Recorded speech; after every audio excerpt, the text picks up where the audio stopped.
ఓ చిన్న WhatsApp message ఓ నిండు ప్రాణాన్ని కాపాడింది. పుట్టిన మరుసటి రోజు నుంచి అనారోగ్యంతో తలడిల్లిన 3 నెలల చిన్నారి ప్రవళికను కాపాడడానికి స్వయంగా సీఎం కుటుంబమే కదిలి వచ్చింది. అంత చిక్కని వ్యాధితో బాధపడుతున్న బిడ్డను కాపాడుకునేందుకు కార్పొరేట్ హాస్పిటల్ చుట్టూ తిరిగారు ఆ తల్లిదండ్రులు. ఉన్న ఒక్క ఇంటిని అమ్మేసి వైద్యం చేయించారు.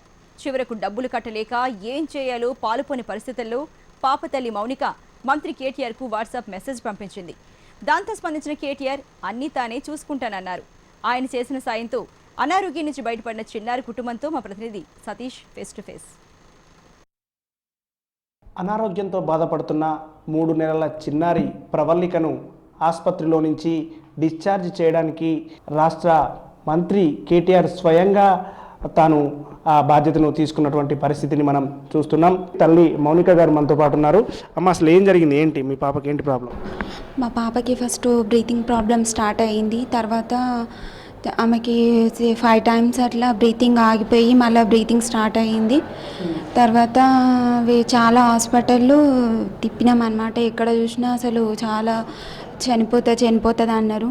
25 డేస్ దాకా వెంటిలేటర్ మీదనే ఐసీయూలోనే ఉంది. అక్కడ మాకు చాలా డబ్బు ఖర్చు అయింది. కొద్దిగా ఇల్లు తాకట్టు పెట్టి అన్నీ అమ్మేసుకొని పాపకి చూపించుకున్నాము.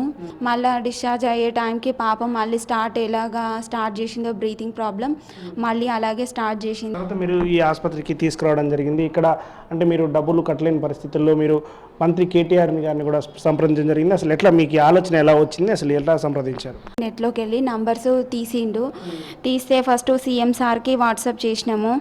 తర్వాత సారు కూడా రెస్పాండ్ అయ్యి పాప కోసము ఎట్లా ఉందని ఫోన్ చేసి అడిగిన అనమాట. తర్వాత మళ్ళీ కేటీఆర్ సార్కి అసలు ఫస్ట్ కాల్ చేసిన వెంబడే ఆఫీస్ దగ్గరకు వచ్చి కలవండి అమ్మా అని ఆఫీస్ నెంబర్ ఇచ్చి డైరెక్ట్ కేటీఆర్ గారు మాట్లాడడం జరిగిందా ఏంటి? పాప ఫోన్లో ఫస్ట్ ఫోన్ చేశాను, వాట్సాప్ పెట్టలేదు సార్కి. డైరెక్ట్ కాల్ చేసి సార్ ఇట్లుంది మా పాపకి హెల్ప్ చేయండి సారు అని అన్నాను.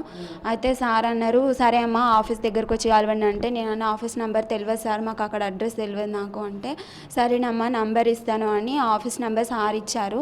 మంత్రి గారు కేటీఆర్ మీతో మాట్లాడిన తర్వాత మీకు ఎలాంటి భరోసా వచ్చింది ఆయన దగ్గర నుంచి? కంపల్సరీ చేశానని నమ్మకం వచ్చింది. ఆల్రెడీ మాకు ఎంపీ కవిత మేడం మాకు 2 lakhs డొనేట్ చేసింది అనమాట. వాళ్ళ ఆఫీస్ దగ్గరికి వెళ్తే వాళ్ళ భర్త సాయం చేసి మాకు ఇచ్చిండు. తర్వాత ఇప్పుడు సీఎం సారు ఫస్ట్ పాప కోసం ఫోన్ చేసి అడగడం జరిగింది.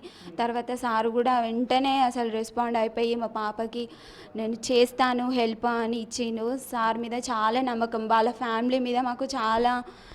వాళ్ళకి సంబంధించినటువంటి వాళ్ళ అనుచరులను కావచ్చు, ఆ కేటీఆర్కి సంబంధించినటువంటి వాళ్ళు ఇక్కడికి వచ్చి మీ పాపను చూసి వెళ్ళడం జరిగిందా? ఎట్లా ఇక్కడ ఆసుపత్రిలో డిశ్చార్జ్ ఎప్పుడు చెప్తున్నారు, ఎవరు వచ్చారు మీకు? మరి ఇక్కడ డబ్బులు కట్టడానికి చాలా ఇబ్బంది అవుతుందని నేను వాట్సాప్లో పెట్టిన. సార్ అక్కడ నుంచి కాల్ చేయించారు. మళ్ళీ తర్వాత ఇక్కడికి కొంతమంది అధికారులని పంపించారు. అంటే ఎప్పుడు డిశ్చార్జ్ ఎప్పుడు చెప్తున్నారు, ఏంటి ఎట్లా ఉంది ప్రస్తుతం పాప ఆరోగ్యం? ప్రస్తుతానికి పాప ఆరోగ్యం చాలా బాగా అయ్యింది. అసలు ఆల్మోస్ట్ చాలా infections, kidney infection, heart problem ఉందన్నారు, కిడ్నీ ప్రాబ్లము, ఊపిరితిత్తుల ప్రాబ్లం ఉందని చెప్పారు. ఒకేసారి అసలు వామిటింగ్స్ చాలా ప్రాబ్లమ్స్ వచ్చేసినాయి పాపకి బ్యాక్ టు బ్యాక్. చివరి నిమిషంలో తాము డబ్బులు కట్టలేక ఏం చేద్దామని చెప్పి ఆలోచిస్తున్నటువంటి సందర్భంలోనే మంత్రి కేటీఆర్కి వాట్సాప్ ద్వారా కలవడం జరిగింది. అక్కడి నుంచి మంత్రి తమకు సంబంధించినటువంటి అధికారులను ఇక్కడికి పంపించి పాపనికి సంబంధించిన ఆరోగ్య పరిస్థితులు తెలియజేస్తూ ఇక్కడ డబ్బులు ఆసుపత్రిలో కట్టాల్సినటువంటి డబ్బులు కూడా మొత్తం తానే చూసుకుంటానని చెప్పడం జరిగింది. అదేవిధంగా ముఖ్యమంత్రి కేసీఆర్ కూడా స్వయంగా వీళ్ళతో మాట్లాడి పాప యొక్క ఆరోగ్య పరిస్థితిని తెలుసుకొని ఎలా ఉంది అని చెప్పడం జరిగింది. ఓవరాల్గా చూస్తే మాత్రం ప్రవళిక 3 నెలల పాప ప్రవళిక ఆ ప్రాణాన్ని బతికిచ్చింది మాత్రం మంత్రి కేటీఆర్. అదేవిధంగా సోషల్ మీడియా ద్వారా వాట్సాప్ ద్వారా మెసేజ్ పంపించినటువంటి ఈ మెసేజే పాపను బతికిచ్చిందని చెప్పుకోవచ్చు. కెమెరా పర్సన్ శేఖర్తో సతీష్ కుమార్, HM TV, హైదరాబాద్.